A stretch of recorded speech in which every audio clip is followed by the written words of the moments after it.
you told your friend you're not okay? And tell me what's wrong and why you never.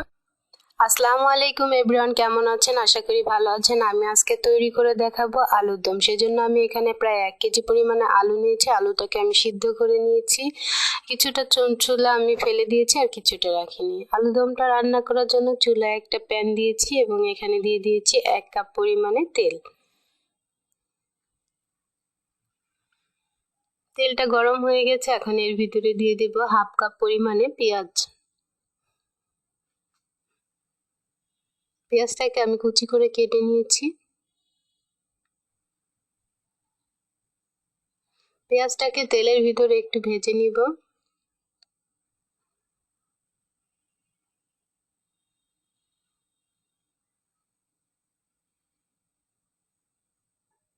একদম লাল করে ভাজবো না, একটু নরম করে ভেজে নিব। দেখুন পেঁয়াজটা আমার ভাজা হয়ে গিয়েছে।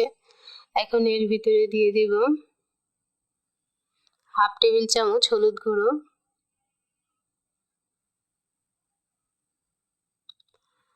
এবং 1/2 কাপ পরিমাণে পেঁয়াজ বাটা।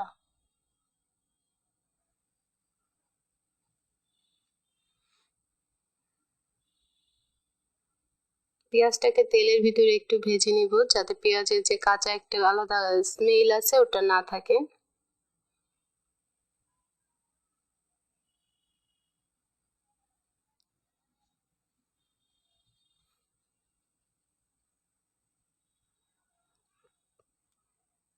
পেঁয়াজটা আমার ভাজা হয়ে গিয়েছে। এখন এর ভিতরে দিয়ে দিব 1 টেবিল চামচ শুকনো মরিচের গুঁড়া,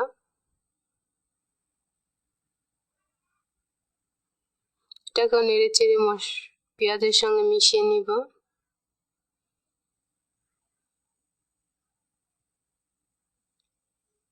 দিয়ে দিব 4-5টা কাঁচা মরিচ, সেটা মাঝখান থেকে আমি একটু চিড়ে নিয়েছি, সেই কাঁচা মরিচগুলোকে দিয়ে দিলাম। দিয়ে দিলাম 1/2 টেবিল চামচ রসুন বাটা, 1/2 টেবিল চামচ আদা বাটা, আর দিয়ে দিলাম সামান্য পানি, যাতে মশলাটা নিচের দিকে লেগে না যায় এবং পুড়ে না যায়। এবার মশলাগুলোকে তেলের সঙ্গে একটু ভেজে নিব।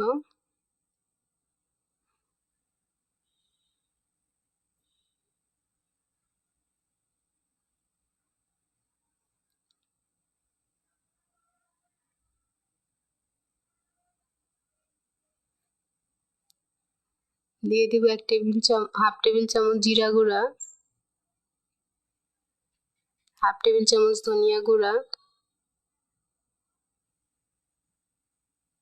একটু নেড়ে চেড়ে এর ভিতরে আমি এখন আরেকটু পানি দিয়ে দিব।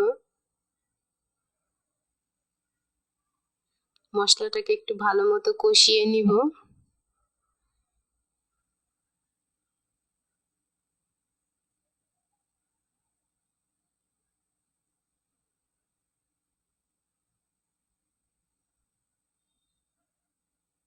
দিয়ে দিব 1/2 কাপ পরিমাণ টমেটো কুচি। টমেটোটাকে আমি ছোট করে কুচি করে কেটে নিয়েছি, সেই টমেটোটাকে দিয়ে দিলাম।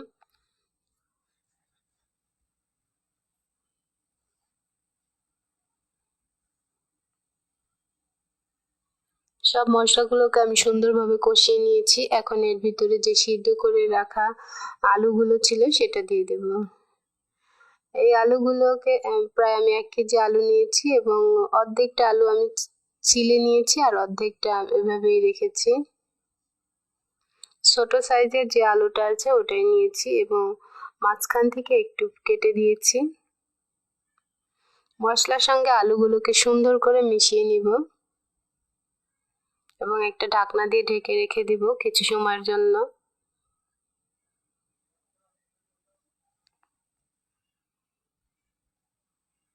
এর ভিতরে দিয়ে দিব 1/2 টেবিল চামচ লবণ।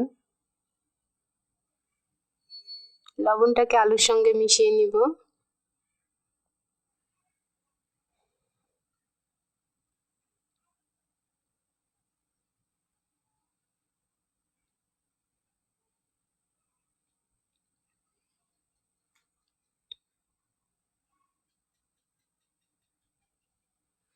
নেড়ে চেড়ে নিয়ে আমি আবারও কিছুক্ষণের জন্য এটাকে রেখে দিব।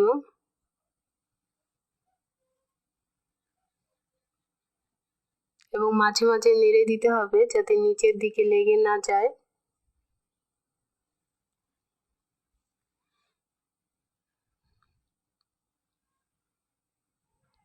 এখন এর ভিতরে দিয়ে দিব প্রয়োজন মতো পানি যাতে আলুটা সিদ্ধ হয়ে যায়। আমি এখানে প্রায় 2 কাপ পরিমাণে পানি দিয়েছি।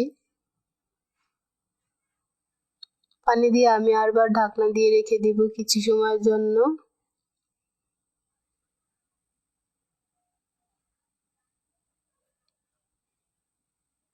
এবং মাঝে মাঝে নেড়ে দিতে হবে।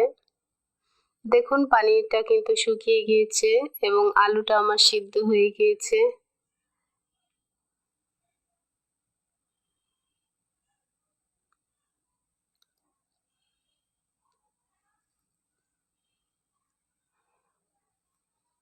দিয়ে দিলাম হাফ টেবিল চামচ জিরা গুঁড়া, হাফ টেবিল চামচ গরম মশলা গুঁড়া,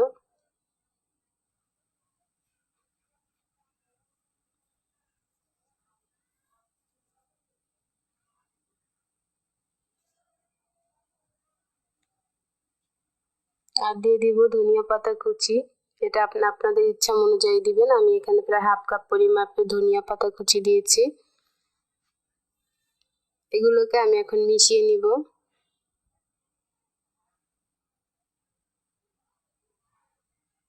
দেখুন তৈরি হয়ে গেল আমার আলুর দমটা। এখন এটাকে পরিবেশন করে আপনাদেরকে দেখাবো।